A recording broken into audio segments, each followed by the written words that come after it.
제가 여기서 미국 시민이 되었고 또 한국에 가서 또 시민권을 포기를 했습니다. 그러니 제 고향이 미국이 아니겠습니까?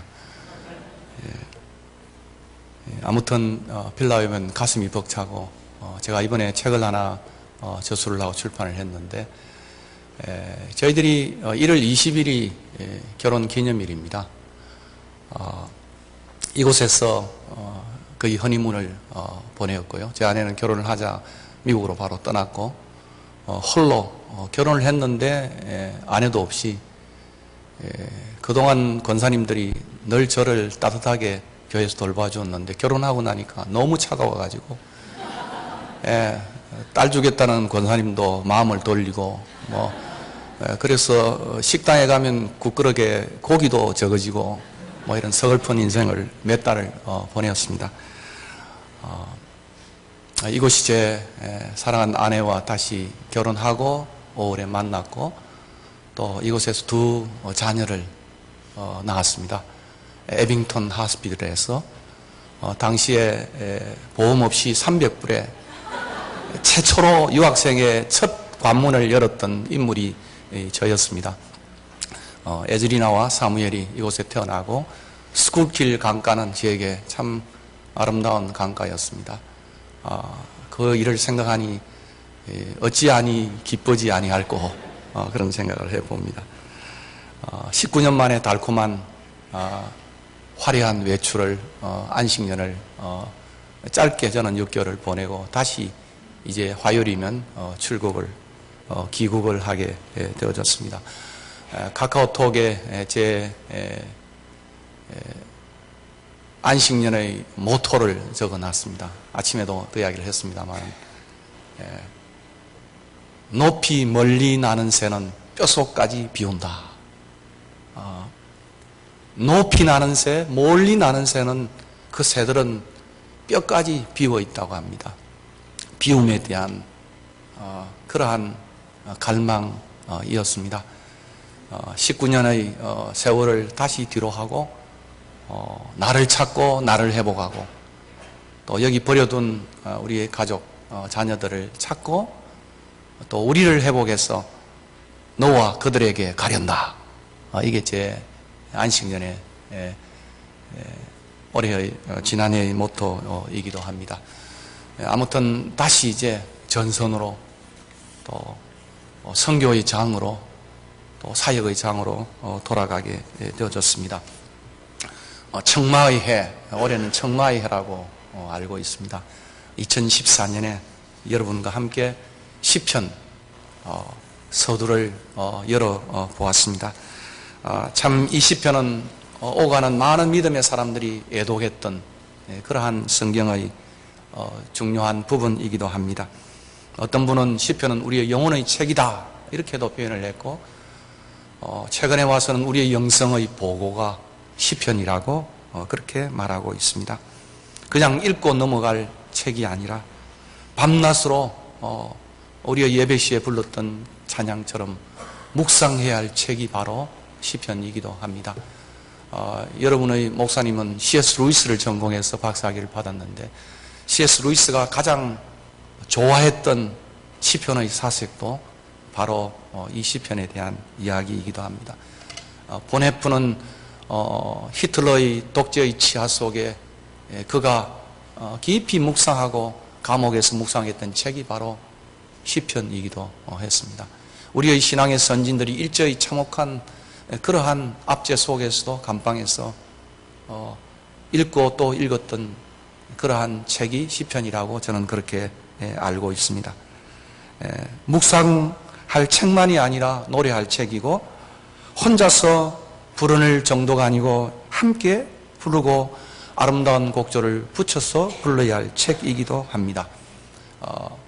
화란에서는 개혁교단은 이 싸움에 대한 시편을 그들의 찬양의 근본으로 삼고 있고 과연 찬송가와 가송을 불러야 될 것이냐 안 불러야 될 것이냐까지도 논의했던 가장 예배의 핵심이 찬양의 핵심이 싸움 시편이라고 그렇게 이야기들을 하고 있습니다.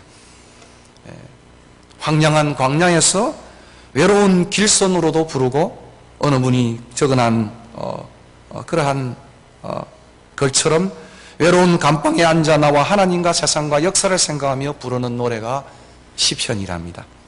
북을 치며 부르고 나팔 소리 울리며 부르고 요즘 같으면 통기타를 치고 드럼을 치고 불러야 할 노래가 시편인 것입니다. 울면서도 부를 노래요, 땀을 흘리면서도 부를 노래가 시편입니다. 승리의 순간이나 실패의 순간이나 똑같이 인생의 절정을 이루는 정상에서도 부를 노래가 시편이고 인생의 깊은 계곡 속에서도 부를 노래가 시편인 것입니다. 억울해도 부르고 천대를 받아서도 부르고 부를 수 있는 노래가 시편입니다. 부모에게 버림을 받아도, 애인에게 버림을 받아도, 친구와 사랑하는 사람에게 버림을 받아도 부를 노래입니다. 사방에 우겨쌈을 당한 위기에서도 부를 노래요, 죽음을 눈앞에서 보고서도 부를 수 있는 그러한 찬양이 시편인 것입니다. 그래서 깔뱅은 이 시편을 우리의 영혼의 해부학이다 이렇게까지 불렀습니다.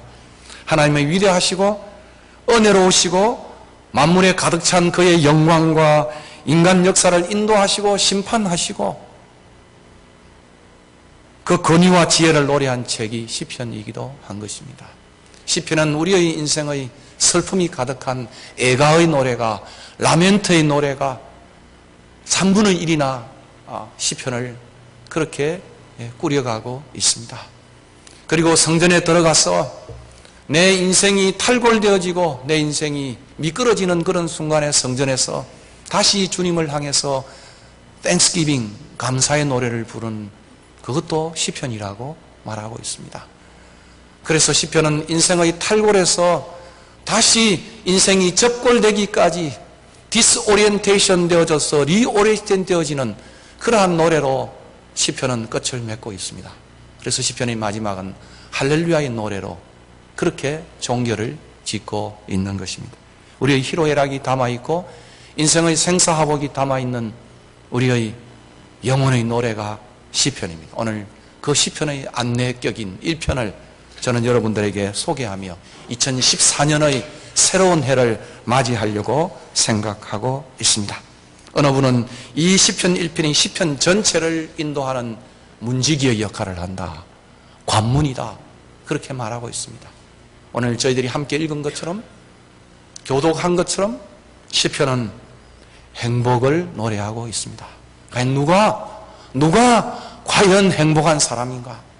시편은 우리에게 행복의 길을, 행복의 소원을, 행복의 기운으로 가득 찬 노래로 이 아침에 저희들을 부르고 있습니다. 옆 사람과 함께 인사하겠습니다. 행복하십니까? 예. 정말 행복하십니까? 예. 정말 행복하십시오. 예. 신앙의 길을 20년, 30년 살아도 행복하지 못하며 살아가는 신앙인들이 많은 것 같아요. 우리의 영성에 구멍이 난 거 아니겠습니까? 허당의 영성이 아닙니까? 껍데기의 영성 아니겠습니까? 교회 생활을 오래 해도 수심과 근심으로 가득 찬 신학교에 와서도 학생들이 얼굴이 찡그리고 있어요. 수업 시간에 억지로 저는 훈련을 시킵니다. 인사하라고. 행복하십니까? 친구들에게 묻는데 인상 쓰지 말고 행복하세요. 숙제가 많아서 그런지 신학생들이 얼굴이 콱 찔려가지고 행복의 전도사들이 신학교에 줘서 또 행복하지 않으니까 억지로라도 행복을 인사하고 노래하는, 그런데 오늘 본문은 바로 이 행복을 우리에게 알려주고 있습니다. 복 있는 사람이 누구인지를 우리에게 알려주고 있다는 말씀입니다. 근데 이 시편을 큰 두 기둥으로 두 편으로 나눈다고 한다면 그 행복이 하나는 바람에 나는 겨와 같은 인생이 아니라고 소개를 하고 있습니다. 요동치는 인생이 아니라는 말씀입니다. 깊은 영적인 안식과 쉼과 영적 고요를 누릴 수 있는 사람이 행복한 사람이라고 말하고 있습니다. 풍랑이 불어도 바람에 나는 겨는 이리 설리고 저리 설리고 뿌리가 없기 때문에, 말랐기 때문에 아무리 좋은 것을 갖다 주어도 찬양을 불러도 그는 바람에 나는 겨처럼 안식 없이, 평화 없이, 쉼 없이 살아가는 인생인데 행복한 인생은 그와 다르다고 말하고 있습니다. 요즘 제가 떠나기 전까지 영성에 대한 공부를 다시 한번 시작을 했습니다. 참된 영성은 두 가지라고 말하고 있습니다. 하나는 솔리튜드, 고독과 사이런스, 침묵 속에서 진정한 스피리추얼 콰이트니스를 누릴 수 있는 사람. 포스트 모더니즘은 이걸 못 견디는 거예요. 고독을 못 견디는 겁니다. 침묵을 못 견딥니다. 부재를 못 견딥니다. 다 요란해요. 요란해야만 내가 존재하는 것처럼 느껴지는 거예요. 요즘 젊은이들 보면 요란하기 짝이 없어요. 공부를 해도 우리는 다 여기다가 띠를 뜨고 참 한 곳만 생각해야 되는데 이놈들은 족속들이 달라가지고 노래를 틀어놓고 영화를 보고 도대체 노는지 공부하는지 속에 불이 날 정도로 완전히 이티족들이에요. 소통이 안 되는 족들이에요. 멀티태스킹이라고 말하면서 그런 시대 속에 살고 있습니다. 부재를 못 견디는 시대가 오늘 우리 시대인 것입니다. 노인들도 마찬가지예요. 그 외로움과 고독과 침묵을 견디지 못해서 나이 들어 깊은 영적인 하나님과의 임재와 고요 속에 들어가지 못하고 24시간 TV를 틀지 않고는 그 외로움을 이길 수 없는 그것이 노인들의 모습이고 돌아가신 제 장인어른의 모습이었고 인생들의 모습이었다고 생각합니다. 24시간 TV를 틀어놔요. 다 자녀들이 떠나고 권사님도 교회 가버리고 없는 그 시간에 24시간 틀어놔야 보지도 않는데 틀어놔야 그게 내 어떤 의미가 찾는 것이에요. 그런데 오늘 본문은 뭐라고 말합니까? 고독 속에서도 영혼의 안식을 누릴 수 있는 하나님의 임재를 얻을 수 있는 것이냐. 두 번째는 풍랑 속에서도 거친 풍랑에도 마치 주님이 그 큰 풍랑에도 배 고물에 깊은 잠을 잔 것처럼 안식을 누렸던 것처럼 시련 속에서도 환난 속에서도 진정한 영적 고요를 누릴 수 있는 그게 진정한 내공 있는 영성이라는 거예요. 여러분 어떠합니까? 어때요? 시련의 바람이 불어도 깊은 고독과 침묵 속에서도 하나님이 함께 하시고 임재하시는 그러한 것을 누릴 수 있는 영성이 흔들림 없는 요동치 않은 영성이라고 그것이 행복이라고 오늘 시인은 노래하고 있는 것입니다. 그리고 또 하나는 긍정적인 면입니다. 시냇가에 심은 나무처럼 가뭄이 찾아와도 풍랑이 찾아와도 철을 따라 시절을 쫓아 잎사귀가 푸른 나무처럼 청마처럼 청솔처럼 남산 위의 저 소나무처럼 푸르름으로 가득 찬 사시사철 푸르른 그러한 삶이라고 말하고 있습니다. 안식과 형통이, 안식과 참다운 형통이 복이라고 이 시인은 노래하고 있는 것입니다. 우리의 모습은 어때요? 저도 예수 믿은 지 30년, 결혼생활 예수 믿은 지 40년, 결혼생활 30년, 사역의 20년을 돌아보며 내 인생이 오늘 본문이 말하는 것은 바람에 나는 겨처럼 살지 않았는지 자문해 볼 수밖에 없습니다. 경건의 껍데기는 있지만은 목사라는 허울은 가졌지만은도 조급함과 안달과 편파와 이런 것으로 가득 차 있는 종말에 당한 그러한 성도의 모습은 사역자의 모습은 아닌지 14년을 돌아보며 먼 옛날을 돌아보고 다시 새로운 14년을 맞이하면서 우리 자신을 주님 앞에 세워야 할 때가 바로 여기라고 생각을 합니다. 복 있는 사람은 악인들의 꾀를 따르지 아니하고 죄인들의 길에 서지 아니하며 오만한 자들의 자리에 앉지 아니하고 오직 여호와의 율법을 즐거워하여 그 율법을 주야로 묵상하는 자도다. 그는 시냇가에 심은 나무가 사철을 따라 시절을 따라 철을 따라 열매를 맺으며 그 잎사귀가 마르지 아니함 같으니 그가 하는 모든 일이 다 형통하리로다. 악인들은 그렇지 아니하며 오직 바람에 나는 겨와 같도다. 그러므로 악인들은 심판을 견디지 못하며 죄인들이 의인들의 모임에 들지 못하리로다.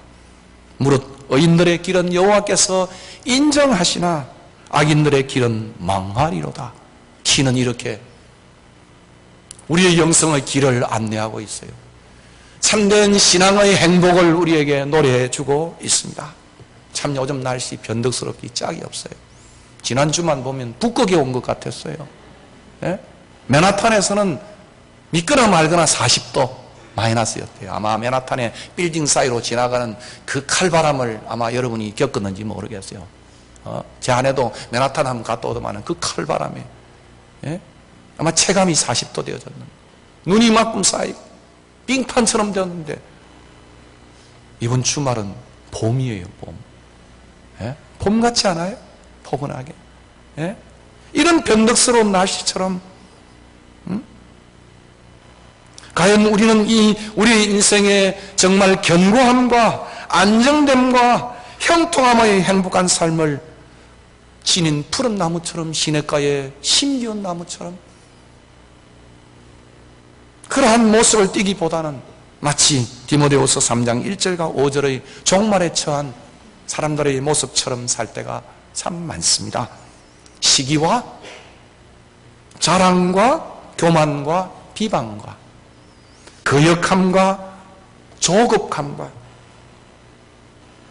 원망함과 감사치 않는 마음과 무정함과 원통함과 절제하지 못하는 그러한 검불 같은 모습을 지닐 때가 많은 것이 우리들이라고 저는 생각을 합니다. 내 사업 속에서도, 가정 속에서도, 인생의 홀로 가는 길 속에서도 참된 평안을 도난 노비스 파쳔 우리의 기도처럼, 우리의 찬양처럼 주소서, 나에게 평안을 주소서에 온 인생이 평안을 갈구하고 쉼을 간구하고 안식을 간구한 것처럼 정말 참된 쉼을 얻기는 쉽지 않은 것 같습니다. 어제는 간다고 우리 형제들이, 제가 막둥이에요. 위에 또 누님과 그리고 큰형님, 작년에 소천한 제 바로 위에 형님, 그리고 부산에 있는 제 둘째 형님, 그 중에 셋 형제가 모여가지고, 저희 부부가 모여가지고 떠나기 전에 소라볼에서 식사를 나누었습니다. 제 큰형수께서 이제 70이 넘었는데 아직도 보험 때문에, 세금 때문에 계산해야 하는 내 인생이 참 처량하다. 이제는 그걸 다 던져버리고 함께 우리 세 식구가 가까운 데서 함께 살고 하초도 키우고 깻잎도 따먹고 그렇게 하는 좀 쉼의 시간을 같이 가지면 좋지 않겠나, 그런 느닷없는 제안을 했어요. 가까이 있으면은 또 서로 또 그렇게 썩 좋은 모습만 보이지 않으니까 한 1, 2마일 정도 떨어진 데서 서로도 찢고 뽑고 하잖아요. 그죠? 나이 들면 사실은 좁쌀 영감이 되잖아요.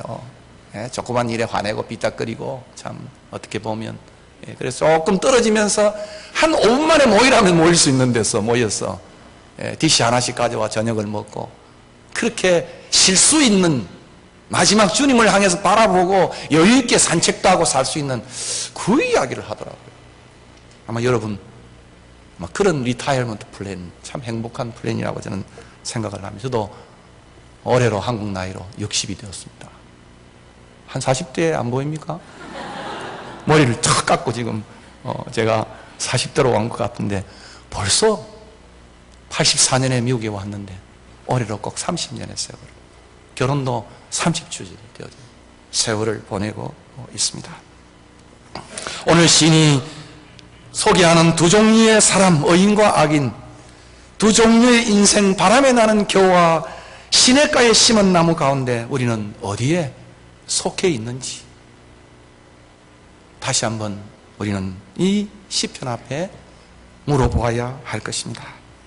전자는 심판을 견디지 못하고 의인의 회중에 들지도 못하고 마지막에 멸망의 길로 가지만은, 그러나 후자는 시냇가에 심은 나무는 행복과 형통을 경험하며 종국적으로 여호와의 인정을 받는 생사화복을 주장하시고 그리고 온 역사를 지배하시는 처음이요 나중이신 하나님의 인정을 받는 인생으로 종결짓는다고 시는 노래하고 있습니다.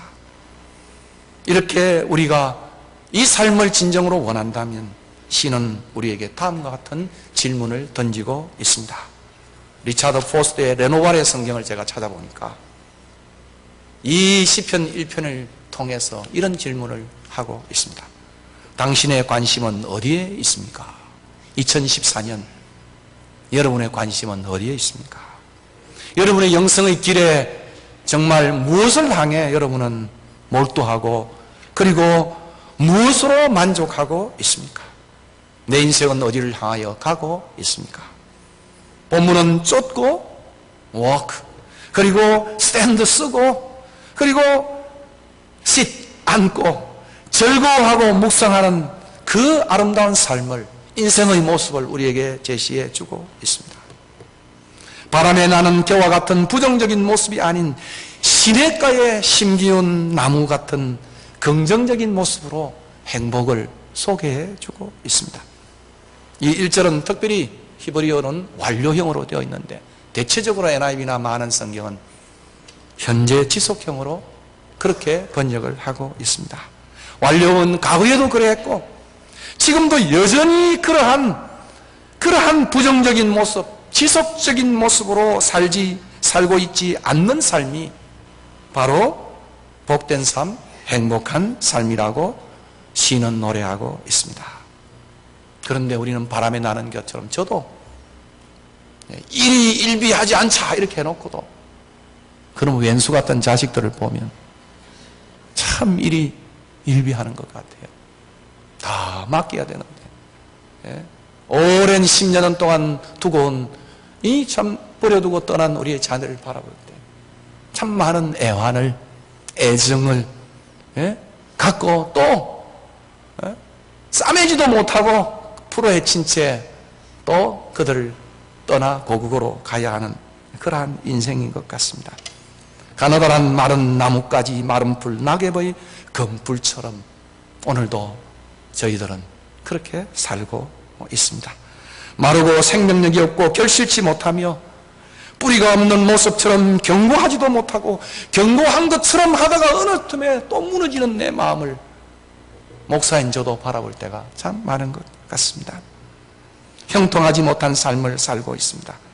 그러므로 이 신이 경고하는 것처럼 악인들의 꾀를 잔머리를 세상의 잔머리를 쫓고 죄인들의 길에 쓰고 오만한 자들의 자리에 앉는 삶을 갈망하고 그렇게 살고 있다면 우리는 우리의 삶의 진정한 안식을, 평안을, 형통을 누릴 수 없다고 시는 경고해 주고 있습니다. 무엇을 쫓고 살아가고 있습니까? 어느 길에 서 있습니까? 그리고 저와 여러분은 어느 자리에 앉아 있습니까?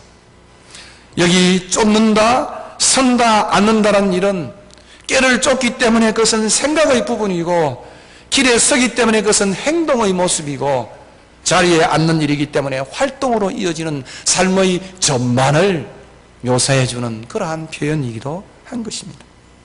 어떤 설교자는 이 부분에 대해서 이렇게 설명을 했습니다. 한참을 걷게 되면 서게 되고 서다 보면 주저앉게 됩니다.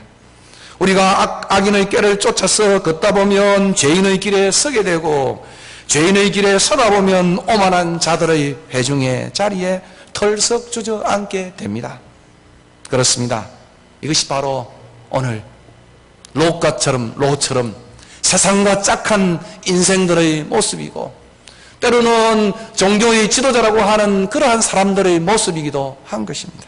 어쩌면 오늘 한국교회의 현주소인지도 모르겠습니다. 시는 2절에서 우리의 갈망과 습관이 하나님으로부터 하나님의 말씀으로부터 멀어져 있는 바로 그 이유가 바로 그런 삶의 결과라고 시는 말하고 있습니다. 1절에는 않고 이렇게 표현되어 있는데 2절에서는 하고로 전환되어져 있는데 히브리 성경에서는 그러나 도리어 이렇게 표현되어 있습니다. 그러나 도리어. 그러나 도리어. 그 때문에, 이런 이유 때문에 우리의 삶의 습관이 그렇게 되어버렸다고 시인은 말하고 있다는 겁니다. 때문에 옛날에 무슨 선전하는 노래처럼. 무엇 때문에요? 하나님의 교제로부터 멀어짐으로, 하나님의 말씀과 멀어짐으로 자신도 모르는 사이에 악인의 꾀를 더 즐거워하고 잔머리를 더 즐거워하고 죄인의 길에 서는 것을 더 좋아하고 오만한 자의 자리에 앉는 것을 더 좋아하게 되었다고 시인은 그렇게 토를 달고 있습니다. 그것이 삶의 습관이 되어가고 있다는 말인 것입니다. 이것이 하나님으로부터 멀어지며 세상에 물든 빠진 모습이기도 한 것입니다. 야고보서는 바로 이것이 세상과 덧된 롯의 모습이라고 그렇게 소개를 하고 있습니다. 여러분 창세기사를 읽어보면 롯의 하인들과 아브라함의 하손들이 풍부 속에 물질이 많아서 다투기 시작했습니다. 가난할 때는 다투지 않는데 좀 물질이 생기면 다투는 것 같아요. 형제의 난도 그런 것 같아요. 보니까 많은 재벌들이 보면 형제의 난들을 이렇게, 야, 저 정도 같으면 평생 먹고 살고 있는데 더 가지려고 형제들이 칼부림을 하는 것을 바랍니다. 롯과 아브라함도 그랬습니다. 삼촌이 나타나서 네가 좌하면 나는 우하겠고 네가 우하면 나는 좌하리라. 이렇게 삼촌이 찾아가서 조카에게 먼저 제안을 했는데, 형님 먼저 이렇게 제안을 했는데, 조카 먼저겠죠. 제안을 했는데 롯은 눈도 마주치지 아니하고 소할 그 물이 넉넉한 그 유목민으로 가장 필요한 그 넉넉한 땅을 택하여 에덴의 동쪽처럼 동쪽으로 떠났다고 슬프게 창세기는 그렇게 언급하고 있습니다. 그런데 거기다가 창세기 기자는 주석을 달고 있습니다. 그런데 그 길은 소돔과 가까운 길이라고, 소돔 가까이의 길이라고. 물 좋은 강남이었지만은도, 물 좋은 곳이었지만은도, 목이 좋은 곳이었지만은도 거기는 하나님으로부터 멀어지고 형제로부터 멀어져간 그러한 길이었다고 슬프게 암묵적으로 창세기 기자는 그렇게 주석을 달고 있는 것을 봅니다. 마치 그것처럼 하나님으로부터 멀어질 때, 약속으로부터 멀어질 때 바람에 나는 겨처럼 멸망의 길에 설 수밖에 없다고 시는 경고해 주고 있는 것입니다. 그렇습니다. 오늘 개인적인 영달과 세속적인 번영을 추구하려고 믿는 우리는 이렇게 세상의 깨와 모략을 따르고 그런 사람들의 길에 서고 그런 사람들의 자리에 앉기도 함으로써 신앙의 견고함을 잃고 불안정하고 형통치 못한 삶을 경험하게 되는 것입니다. 바람에 나는 겨처럼 검불처럼 살게 되는 것입니다. 마치 이 바람에 나는 겨의 영상은 추수 때 겨를 까버리는 모습을 반영한 것으로서 알곡은 공중에 던진 후에 바로 떨어지지만 겨는 바람에 날려가는데 겨는 가볍고 쓸모없는 것이어서 결국 그 겨는 버려지는 것으로 시편의 다른 부분은 그렇게 말하고 있습니다. 시편 83편 13절에 나의 하나님이여 저희로 굴러가는 검불 같게 하시며 바람에 날리는 초계 같게 하소서.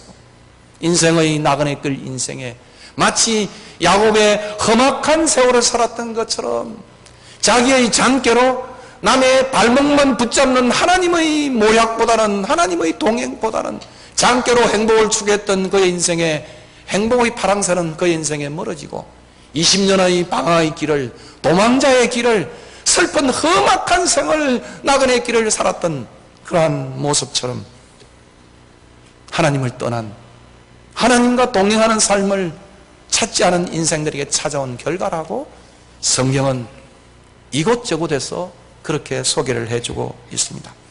이런 삶은 가볍고 쓸모없는 것이라고 시는 말하고 있습니다. 영구적이지도 않고 견고하지도 않고 안정되지도 않다고 말하고 있습니다. 이것이 바로 오늘 우리들이라고 그렇게 시는 지적하는 것 같습니다. 결국 여기서 회복하려면 오늘 시인이 우리에게 소개해 주는 것처럼, 안내해 주는 것처럼, 시편의 길을 트는 것처럼, 영생의 길을 안내자로 소개하는 것처럼 하나님 말씀으로 돌아와야 된다고 2절은 노래하고 있습니다. 오직 여호와의 율법을 즐거워하여 그의 율법을 주야로 묵상하는 자로다. 시인은 이렇게 말하고 있습니다. 하나님에 대한 말씀에 대한 깊은 갈망으로, 하나님에 대한 말씀에 대한 주빌리로, 즐거움으로, 기쁨으로, 그것이 회복됨으로 인해서 지속적으로 하나님과 더불어 사는 삶이라고 시인은 노래하고 있습니다. 마치 목마른 사슴이 시냇물을 찾는 것처럼, 젖된 아이가 어미 품을 찾는 것처럼 하나님과 더불어의 깊은 임재를 체험하고 연결을 체험하는 말씀과의 동행이라고 그렇게 시인은 말하고 있습니다. 주의 말씀은 내 발의灯이요 내 길의 빛이니이다. 내가 고난 중에 율례를 배웠다고 말하는 것처럼 주옥 같은 시편 1편과 시편 119편이 마주쳐서 우리에게 아름다운 인생의 행복을 노래하고 소개하는 것처럼 하나님 말씀을 갈망하고, 마치 큰 개들이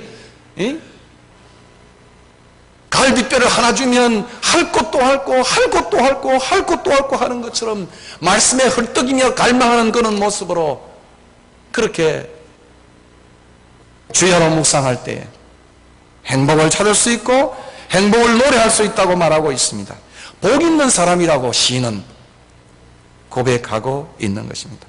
이것을 3절에서 하나의 메타포로, 이미지로 소개하고 있는데 그것이 시냇가에 심은 나무라고 말하고 있습니다. 그래서 2절과 3절을 연계하면 말씀을 사랑하는 사람, 말씀과 더불어 동행하는 구약의 영성의 핵을 이루는 토라와 함께 묵상하고 토라의 삶을 실천하는 그러한 것이 구약 영성의 큰 틀이라고 그렇게 소개를 하고 있습니다. 그렇습니다. 이것이 바로 토라 시편의 요약인 것입니다. 이것이 바로 이스라엘이 참된 경건의 요약인 것입니다. 이것이 참된 영성의 지름길이라고, 비법이라고, 이것이 바로 참된 영성의 쌀눈과 같다고 그렇게 말하고 있는 것입니다. 하나님을 의지하여 하나님 말씀에 깊이 뿌리 내리고 사는 사람, 그것으로부터 생명수를 공급받는 사람은 시절을 쫓아 가뭄의 시절에도 과실을 내며 마르지 않는 청정한 잎사귀를 내는 사람이라고 예레미야 17장 7절과 8절은 반복하여 이 시편을 메아리치며 그 예레미야의 처절한 시대적 배경 속에 소개를 해주고 있습니다. 그러나 무릇 여호와를 의지하며 여호와를 의뢰하는 그 사람은 복을 받을 것이라. 그는 물가에 심겨온 나무가 그 뿌리를 강변에 뻗치고 더위가 올지라도 두려워 아니하며 그 잎이 청청하며 가무는 해도 걱정이 없고 결실이 그치지 아니함 같다고 오늘 이 시편의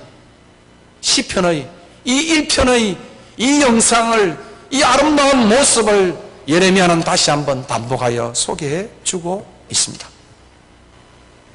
금불에서 푸른 나무로, 바람에 나는 겨에서 시냇가에 심은 나무로 가야 한다고 2014년에 우리를 그렇게 안내해 주고 있는 것입니다.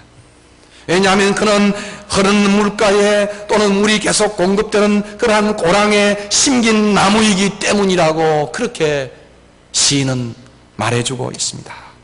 이것을 시편 52편 8절에는 하나님의 집에 있는 푸른 감람나무라고 그렇게 설명을 해주고 있습니다. 하나님의 다스림과 하나님의 보호하심과 하나님의 먹이심과 하나님의 공급하심 가운데 있기 때문에 그 나무는 가물어도 가물지 아니하고 잎사귀가 청정하며 씨를 쫓아 과실을 맺게 된다고 말하고 있습니다. 이번 크리스마스 때 제 아내가 꽃을 참 좋아해요. 그래서 홈디포에 갔더만은 포인세티아가 참 이쁜 게 있었어요. 하나를 사고 왔습니다. 빨갛게 아주 그 중에 고르고 골라서 홈디포 사운드 포인세티아인데 며칠 물을 안 주니까 손이 꼬꾸라져가지고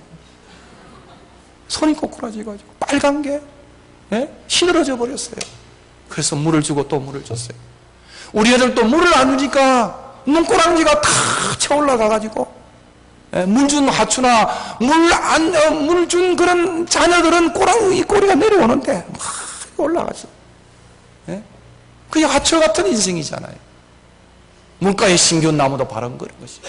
하나님으로부터 임재와 하나님의 공급과 하나님의 그러한 동행의 그러한 삶 속에서 있는 축복이 바로 참된 평안, 고독 속에서도 침묵 속에서도 풍랑 속에서도 스피리추얼 콰이트니스를 레스트를 누릴 수 있는 삶이라고 신은 소개하고 있는 것입니다.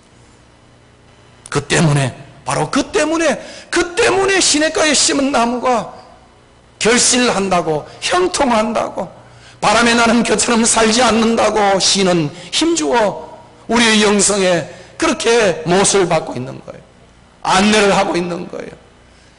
선언을 장식하고 있는 것입니다. 5월의 푸른 실록의 계절처럼 풍성한 결실의 계절을 맞게 된다고 말하고 있습니다. 이 같은 삶이 여러분의 14년의 그러한 삶에 찾아오는 그러한 축복이 있기를 축원합니다. 그렇습니다. 이 시편 1편은 행복한 사람의 고백인 것입니다. 결론적으로 행복한 삶이란 행복한 삶의 선택을 한 사람이 누리는 삶이라고 말할 수 있습니다. 여러분은 어떤 선택을 하시렵니까? 일순간의 세속적 영달과 형통을 위하여 악인의 꾀를 쫓고 세상의 꾀를 쫓고 죄인들의 길에 서며 오만한 자들의 회중에 앉는 선택을 하시렵니까? 아니면 신이 권면하는 것처럼 하나님 말씀을 즐거워하고 그 말씀을 주야로 지속적으로 묵상하렵니까? 베드로처럼 내가 참으로 주여 영생의 말씀이 계심에 우리가 네게로 가리오리까? 그 말씀이 화육되어 오신 그 예수님, 성육한 그 예수님, 너희가 내 안에 거하고 내가 너희 안에 거하면 무엇이든지 원하는 대로 그렇게 구하면 풍성한 결실을 거두려고 하는 그 말씀처럼 말씀의 삶으로 시작해야 된다고 시는 노래하고 있습니다. 미국 시인 로버트 프로스트는 그의 시 중에 가지 않는 길이라는 시를 우리는 잘 알고 있습니다. 마지막 소절은 이렇게 끝나고 있습니다. 훗날에 나는 어디선가 한숨을 쉬며 이야기할 것입니다. 숲속에 두 갈래 길이 있었다고, 나는 사람들이 적게 간 길을 택하였다고, 그리고 그것 때문에 모든 것이 달라졌다고. 훗날 2014년에 제야의 종이 울리는 날, 인생의 조종이 울리는 날에 여러분 인생 속에 훗날에 한숨을 쉬고, 번역이 좀 그거 한 것 같아요. 잠시 숨을 고르며 나는 언젠가 확신에 차서 이야기할 것입니다. 숲속에 두 갈래 길이 있었는데, 2014년의 내 인생의 길에 두 갈래 길이 있었는데 나는 사람들이 적게 간 길을 택하였다고, 그리고 그것 때문에 모든 것이 달라졌다고. 여러분 이런 선택의 행복의 선택을 하는 여러분이 되었으면 참 좋겠습니다. 사람들이 가지 않는 좁은 길, 하나님의 길, 말씀의 길로 나아가 거기서 그것을 즐거워하고 주야로 묵상하며 내 영혼의 양식으로 내 인생의 길로 삼을 때 우리도 시인처럼 우리도 복이 든 사람은 이와 같다고 노래할 수 있다는 말씀입니다. 그런 사람이 되기를 주님의 이름으로 축원합니다. 인터넷에 이 시편의 경상도 버전을 살펴보았어요. 저도 보리뭉둥이 출신이거든요. 근데 경상도 이 사투리가 많이 좀 잃어버린 것 같아요. 잘 안 돼요. 혀가 잘 안 굴러가요. 믿거나 말거나. 복 있는 사람은 이제 못된 놈들의 꼼수를 따라가지 않는 기라. 그러고 죄를 짓는 못된 놈들과 같이 놀지도 않고 모가지 빳빳하게 힘주고 어시되는 눈꼴사로운 더러운 놈들 사이에 꼽살이 끼지는 않는 기라. 니는 어떻노? 내 말 잘 듣거래. 그런데 복 있는 사람은 이제 죽으나 사나 여호와의 율법을 억수로 좋아하고 밤이나 낮이나 그 율법을 갖다가 막 깊이 묵상하는 사람이 아닌가. 왜 뗐나? 그 사람은 또랑가에 순간한 나무가 사시사철 먹음직스러운 열매를 맺고 그 이파리가 시퍼런 것 같다. 그 하는 일들이 전부 다 억수로 잘 되는 기라. 어떻노? 그런데 나쁜 놈들은 안 그러는 기라. 그 놈들은 바람에 펄펄 날리는 지푸라기 같은 기라. 억수로 안 됐지. 그렇기 때문에 나쁜 놈들 불구디 심판 배겨내지 못하고, 죄를 짓는 놈들이 어려운 사람들 틈에 꼽살이 낄 수도 없다 아이가. 참말로 어려운 사람의 길은 여호와께서 복을 주시지만은 나쁜 놈들의 길은 끝장나는 기라. 그러니 너희들 조심하그래. 알겠지? 이래도 아멘 아이가.